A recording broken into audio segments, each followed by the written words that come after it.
नमस्कार, सलाम अलैकुम, सत श्री अकाल and very good morning. Doctor Narendra Ravi Canada से आपकी खिदमत में हाजिर है। आज का जो मैं बी-लॉ करने जा रहा हूँ वो है ट्रस्ट पर, भरोसे पर, यकीन पर, विश्वास पर, बिलीफ कह लो, फेथ कह लो, कॉन्फिडेंस कह लो। इन सभी बातों एक दूसरे के साथ जो शब्द हैं मीनिंग इनका बेसिकली सेम है। बात हम करनी चाहते हैं कि भरोसा जो है, जो ट्रस्ट है, वो कहते किसको है। एक्चुअल में trust is faith of strong conviction. इससे फर्म कॉन्फिडेंस, जब पक्का किसी के बारे में हमें यकीन हो जाए तो उसको ही ट्रस्ट कहते हैं। अगर रूहानियत के तौर पर देखा जाए तो जो रूहानियत है, so it is a faith that, कौन सी रूहानियत पर फेथ है कि that in all circumstances God is working, Allah is working on it. जो भी कुछ इस कुल कायनात में हो रहा है, इस दुनिया में हो रहा है, वो अल्लाह की मर्जी से, परमात्मा की मर्जी से हो रहा है। जब हमें ऐसा विश्वास हो तो वो विश्वास तीन चीज़ों पर संसार में होता है। एक, ह्यूमन बीइंग्स के बारे में, उसमें लेडीज़ भी हैं, मेल भी हैं। और दूसरा किसी वस्तु के बारे में होता है। और तीसरा रूहानियत के बारे में होता है।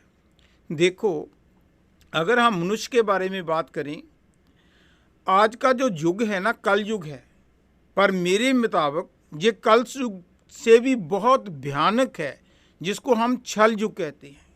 कल युग में तो फिर भी पता चल जाता था, अगर एक कोई गांव है, कोई शहर है, कि इसमें कौन सेठ है, कौन गरीब है, कौन अच्छा है, कौन बुरा है, कौन ठग है, कौन लड़ाका है, कौन बेईमान है।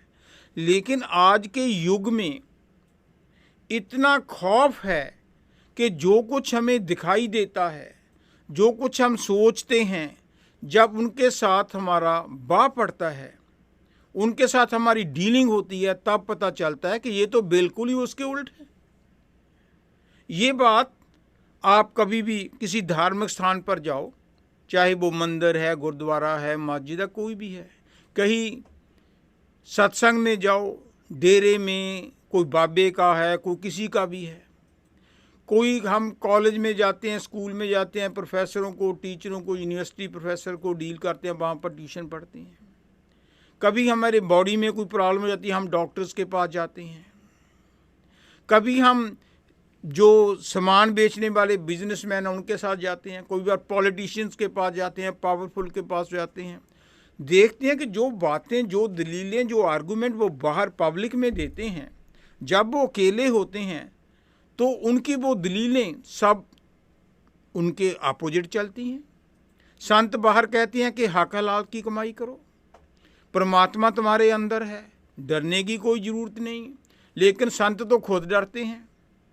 अगर हमारे पास परमात्मा अंदर है, जब हमने उसकी अंदर वाले की शरण ली हुई है, तो बाहर वाले बॉडीगार्ड क्या करेंगे? जो 10-10, 20-20 वाले गने रखते फिरते हैं, उसका क्या फ़ायदा? इसका मतलब आपको अंदर वाले बॉडीगार्ड की जो है ना, अंदर का जो बॉडीगार्ड है, बॉडी के अंदर का जो गार्ड है, उस पर भरोसा नहीं है। आपने देखा होगा जितने मर्जी बॉडीगार्ड हों, जब लोग अटैक करते हैं, इवन खुद बॉडीगार्ड आपको मार देते हैं। ऐसी एग्जाम्पल है, इंदिरा गांधी जी की एग्जाम्पल हमारे सामने ही है। इसी तरह हम पंडितों की, भाई जी की जो कथावाचक हैं, सत्संग करते हैं, उनके बारे में बहुत कुछ सुनते हैं कि बेटी को बेटी समझो, माँ को माँ समझो, अपनी वाइफ के बिना किसी को भी गलत निगाह से ना देखो। लेकिन जब भी मौका मिलता है तो वो फिर डिफरेंट आर्गूमेंट शुरू कर दें। कृष्ण जी की भी तो इतनी गोपियाँ थी, वो बंदूक रखती हैं तो आपके साथ रेप करते हैं। कितने संत बाबे पकड़े गए। कितने लोग कहते हैं कि हक हलाल की कमाई करो, लेकिन वो कहते स्टेज पर बैठ कर हैं, लेकिन जब आप प्रैक्टिकल देखते हैं, उनके बैंकों में करोड़ों अरबों रुपए अपनी और गंदी औलाद के लिए भरे पड़ती हैं, बाहर जाकर बैंकों में पैसे जमा करवाती हैं। तो मैं ये कहता हूँ कि विश्वास करो।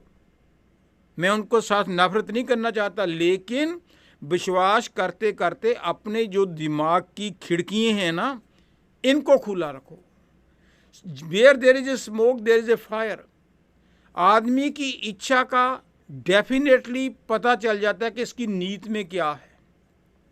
जब भी आपको पता लगे कि ये अब चेंज हो रहा है, बातें किसी तरफ घुमा रहा है, तो राइट पे अपना स्टैंड लो। अगर स्टैंड नहीं लिया तो वो आपके साथ बलात्कार करेगा। आपको लूटेगा, आपकी इज्जत लूटेगा, बाद में सज़ा बाद में मिलती है। लेकिन अगर आप खुली अपनी खिड़की रखो, दिमाग रखो कि ये बाहर कुछ कह रहा था, अंदर कुछ कह रहा है, तो उसको नफरत करो, उसको राइट वे स्टॉप करो। इसी तरह कोई पॉलिटिशियन है पावर के साथ कि मैं तेरी ये जॉब करवा दूंगा, वो करवा दूंगा, मेरे पास आ जाना, वो नीचे से पैसे लेता है, रिश्वत लेता है, ऊपर से कहता है हेरा फेरी नहीं करनी। तो मेरा कहने का मतलब है कि आज का जो युग है ना, इतना छल युग है कि आप अगर ब्लाइंड फेथ करते हो, फेथ करो लेकिन ब्लाइंड फेथ ना करो। आप ब्लाइंड फेथ हमेशा ही खतरनाक होता है। आप फेथ जब करते हो इट शुड बी फर्म। जब हम बार बार उसको डील करते हैं तो वो देखते हैं कि वो ठीक है। जैसे हम कहते हैं कि ऑल मेन्स आर मॉर्टल, जो भी पैदा हुआ है उसकी डेथ होगी। किसी को पूछो भाई साहब आपने सारे लोग देखी हैं, डेथ देख ही नहीं सकता। लेकिन जितने भी आज तक उसकी लाइफ में आए सभी को देखा कि उसका फूफा भी चला गया, फादर भी चला गया, मदर भी चली गई, रिश्तेदार भी चले गए, दोस्त भी चले गए। अगर वो पैदा हुए थे डेड हो गए तो इसका मतलब हम जंप करके लॉजिकली कह देते हैं कि जो भी पैदा होता है वो मर जाता है।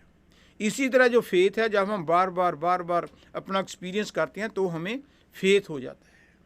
फेथ के साथ खिड़की भी खुली रखनी है, परमात्मा पर, एक सुप्रीम पावर पर यकीन भी करना है और मेहनत भी करनी है। जब तीनों चीज़ इकट्ठी हो जाएं तो कोई दुनिया की ताकत आपको सक्सेस होने से बचा नहीं सकती। Definitely you will be A successful. Wright brothers, W के साथ शुरू था, WRIGHT।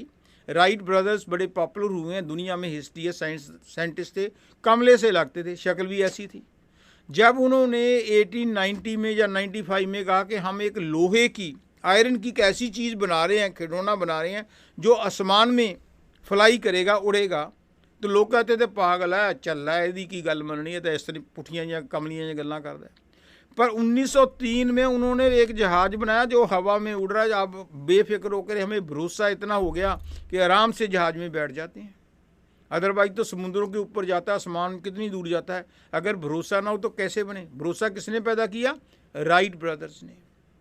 जो हमारे कैनेडी साहब अमेरिका के राष्ट्रपति थे, मेरे ख्याल JF Kennedy, something like this, उन्होंने 1962 में राइस यूनिवर्सिटी है वहाँ पर लेक्चर देते हुए कहा स्टूडेंट्स को कि हमारे जो स्पेस साइंटिस्ट हैं वो बहुत जल्द चंद्रमा पर, मून पर पहुँचेंगे, हम मून पर पहुँच जाएंगे। लोग हंसने लगे थे कि मून पर भी कोई जाता है, मून पर कैसे जा सकते हैं। लेकिन आज मून पर कितने देश पहुँच गए। ये है विश्वास। विश्वास था सूरदास को। सूरदास बाई बर्थ अन्ने थे, ब्लाइंड थे, लेकिन बड़े पहुँचे हुए थे परमात्मा के साथ। हर वक्त भजन सिमरन करते थे, परमात्मा के साथ अंदर जुड़े हुए थे। जब भी वो बाज़ार में जाते या खाना खाने के लिए कुछ कहीं से भी जाते तो उनका जो एक पड़ोसी था, नेबर था, वो देखता कि सूरदास जी बस घर से निकल जाते हैं, बस मुंह में पता नहीं क्या बोलते हैं, कभी इनको ठोकर नहीं खाई, कभी किसी दीवार में नहीं गिरे, कभी ज़मीन पर नहीं गिरे। तो एक दिन उसने सूरदास जी को पूछा कि सूरदास जी, मेरे दिमाग में एक क्वेश्चन है कि जितने भी आंखों वाले हैं जिनको दिखाई देता है उनको मैं कभी ना कभी ठोकर खाते हुए गिरते देखा हूँ, लेकिन आपको कभी गिरते हुए नहीं देखा, इसका कारण क्या है? तो सूरदास जी हंस पड़े। वो बोले भाई साहब, जो आंखों वाले हैं ना वो चलते हैं आंखों के भरोसे, और मैं चलता हूँ श्याम के भरोसे, परमात्मा के भरोसे कि हे श्याम, तुमने मुझे आंखें तो नहीं दी लेकिन तुम मेरी बाँह पकड़कर चलाते रहना। तो वो विश्वास है। इसलिए सूरदास जी परमात्मा को कहते हैं कि परमात्मा मुझे गिरने नहीं देता। यही विश्वास है। विश्वास था भिलनी को, गरीब थी, डेली जंगलों में जाती थी, बेर तोड़ कर लाती थी। जितने भी ऋषि मुनि वहाँ पर जप तप करते थे जंगलों में, वो कहते देखो ये सदाई लेडी है, बेवकूफ़ है, रोज़ जंगलों में ले आती है, बेर तोड़ कर ले जाती है कि मेरे राम जी आएंगे, मैं उनको ताज़े ताज़े मीठे मीठे बेर खिलाऊंगी। रामचंद्र जी इसके पास कैसे आएंगे? लेकिन हिस्ट्री में आता है ना कि रामचंद्र जी उन ऋषियों को छोड़कर माता भिलनी के पास गए और उसके जूठे बेर खाए। ये है विश्वास। विश्वास था धन्य भगत को। वो जब मंदिर में जाता था, पंडित जी क्या करते थे, सारे पंडित जी नहीं होते आजकल, कुछ होते भी हैं, ऐसी बात भी नहीं है। वो क्या करते थे कि सुबह शाम आरती करते, ओम जय जगदीश हरे, हनुमान चालीसा कर लिया, गायत्री मंत्र पढ़ लिया, गणेश जी कर लिए, धूप जलाई, बत्ती जलाई, लोगों के पैसे का ख्याल रखते थे कि मुझे चढ़ावा चढ़ाओ, मेरी लिवलीहुड है, ऐसे ऐसे। कैरेक्टर भी उनका ऐसा ऐसा ही होता था। लेकिन धन्ना भक्त एक सिंपल था। वो कहता था कि ये जो पंडित जी हैं इनको परमात्मा मिला हुआ है, तभी तो ये आरती करते हैं, आंखें मीचते हैं, जोत जगाते हैं। तो वो उनके पीछे पड़ा था कि ठाकुर जी, ठाकुर को मुझे भी दे दो, ठाकुर जी को मुझे भी दे दो। वो कहते थे नहीं नहीं नहीं, ऐसे नहीं, तो ये तो मूर्ख है। उन्होंने एक दिन पत्थर बाहर से उठाकर दे दिया, ये ले तेरा ठाकुर। तो धन्य भक्त ने श्रद्धा से, पक्के मन से उसकी सेवा की, आराधना की, मेडिटेशन की, उसी पत्थर में परमात्मा प्रकट हो गया। वो देखते ही रह गए। आजकल कुछ लोग सोचते हैं कि मैं अपने घरों में ठाकुर रखता हूँ, परमात्मा की मूर्त रखता हूँ, तो मेरे घर में ही है। परमात्मा तो ओमनी प्रेजेंट है, वो सभी के पास है। इससे ईगो बढ़ती है। अगर आप करते हो बहुत अच्छी बात है, लेकिन अंदर से कभी इंट्रोस्पेक्शन भी करो कि मेरे में कुछ चेंजेस भी हुई, ठगी ठोरी, झूठ बोलना बंद हुआ कि नहीं हुआ, बेईमानी करना बंद हुआ, लोगों को तंग करना बंद किया कि नहीं किया। अगर नहीं किया तो वो ठाकुर जी का क्या फ़ायदा है। ठाकुर जी भी हंसते होंगे कि मुझे अपनी जेब में डाल रखा, मैं किसी की जेब में रुकने वाला थोड़ा हूँ। मैं तो आज यहाँ कल वहाँ, जहाँ भी प्यारा where there is love there is God. तो ये सब परमात्मा पर विश्वास है। मोदी जी को विश्वास था कि जो स्टेशन पर कहते चाय गरम चाय गरम, वो बचपन में ही पहाड़ियों पर जाकर मेडिटेशन करते थे, अंदर परमात्मा की आराधना करते थे कि परमात्मा है सब कुछ चलाने वाला। तो देखो आज उसका डंका दुनिया में बज रहा है। ये सब विश्वास की बात है। लेकिन आपको पता है फ्रांस का एक शहनशाह नेपोलियन हुआ है जिसे वर्ल्ड वार करवाई थी, वो शक्की स्वभाव का था। वो जब भी खाना खाता था 6 बार लोगों को खिलाता था, रिश्तेदारों को खिलाता, जानवरों को खिलाता, फिर खाता था, क्योंकि उसको डाउट था कि कोई मुझे जहर ना डाल दे। ज़्यादा शक भी ठीक नहीं है। मैं ये कहता हूँ भरोसा रखो, शक रखो, लेकिन बार बार शक करना भी फायदा नहीं है। एक सेठ ने कोई नौकर रख लिया, जब नया नया नौकर आया तो उसने कहा कि नौकर ईमानदार है कि कोई चोरी तो नहीं करता। उसने एक दिन कमरे में 5 रुपये रख दिए। नौकर जब सफाई करने गया तो वहाँ 5 मिले। सेठ को कहा सेठ जी आपके 5 गिरे हुए थे। सेठ ने सोचा नहीं ये थोड़े हैं तभी होगा। उसने दूसरे दिन 10 रख दिए, तीसरे दिन 20 रख दिए, चौथे दिन 100 रख दिए। वो वापस करता गया। एक दिन सोने की मुंदी रख दी, वो उसको मिली तो सेठ जी को दे कि सेठ जी तो आप डेली कुछ ना कुछ भूल जाते हो, ये आज सोने की मुंदी मिली है।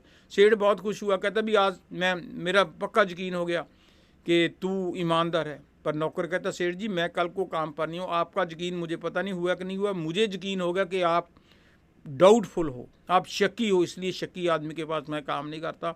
शक भी ज़्यादा अच्छा नहीं होता, लेकिन ज़्यादा डाउट जो है करना अच्छा नहीं होता। लेकिन भरोसा भी ब्लाइंड नहीं होना चाहिए। भरोसा रखो, लेकिन आँख खिड़की जो दिमाग की है खुली रखो। प्रोफेसर साहब के बाद ट्यूशन जाते हो तो वहाँ पर वो हाथ उसे लगाने की कोशिश करता है, बातें इधर उधर सेक्सुअल बातें करने की कोशिश करता है। राइट में स्टैंड अप करो कि ये कहो आप माहौल बना रहे हो। ये ना सोचो ये परमात्मा के रूप में वैश्या है।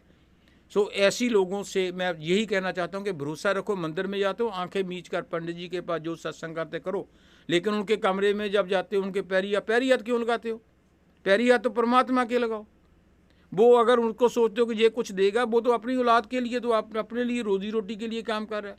अगर मांगना है तो उससे मांगो, बिन बोले सब कुछ जानता किस आगे कीजिए अरदास। वो परमात्मा अगर दे सकता है तो जानता भी है, उससे मांगो, बेफिक्र होके मानो। अगर तुम बाप से मांगना, परमात्मा से मांगो, वो सब कुछ देगा। लोग तो खुद एक अपनी रोजी रोटी के लिए करते हैं, अच्छे भी होते हैं बुरे भी होते हैं। कथा सुनते हो, उस कथा में जो इम्पोर्टेंट बात है उसको अपनी इम्प्लीमेंट कर लो। आपने क्या लेना कहाँ से सुनी है कहाँ से नहीं सुनी। जो करता है गुरु से कई बार चेले भी आगे निकल जाते हैं। ज़्यादा मत्थे पर तिलक लगाना, लंबी दाढ़ी रखनी, पगड़ी लिखानी, माला फेरनी, चिमटे बजाने, ग्राहक गाने, पाठ करना, पूजा करनी, दे देने, जरूर अच्छा आदमी होगा, वो अपने लिए अच्छा होगा। लेकिन आप अच्छे तब बनोगे जब आप खुद मेहनत करके अपने अंदर उस परमात्मा को प्रकट कर लोगे। Thank you very much.